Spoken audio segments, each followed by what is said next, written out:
Here you go, Josh. Here's a little innovative idea you may have seen before. But my scissor jack, when I go away, I take my scissor jack with me. And it's a pain in the ass to raise up and down the car, it really is. So I welded a socket onto it. And now, as you can see, I can put my tool on there.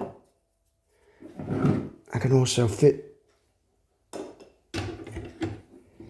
the extension, okay, or just straight on the ratchet.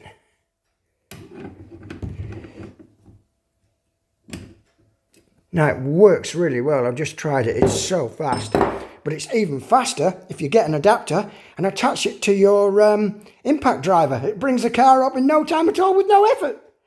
Anyway, I might be teaching you how to suck eggs.